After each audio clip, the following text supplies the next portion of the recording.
एक दिन एक जंगल में एक शेर आराम से सो रहा था। अचानक एक चूहा खेलते खेलते शेर के ऊपर चढ़ गया। शेर जाग गया और गुस्से से चूहे को अपने पंजों में जकड़ लिया। शेर गुरजते हुए बोला, तुमने मेरी नींद खराब की, अब मैं तुम्हें खा जाऊंगा।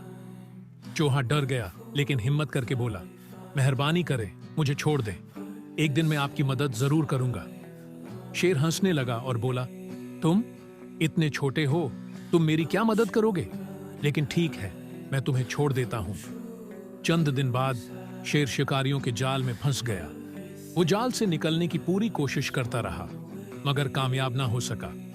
उसकी जोरदार गर्ज पूरे जंगल में गूंजने लगी। चूहा शेर की आवाज सुनकर दौड़ता हुआ आया और बोला, शेर भाई, फिक्र न करें, मैं आपकी मदद करता हूं। चूहे ने अपने तेज दांतों से जाल को काटना शुरू किया और थोड़ी देर में शेर को आजाद कर दिया।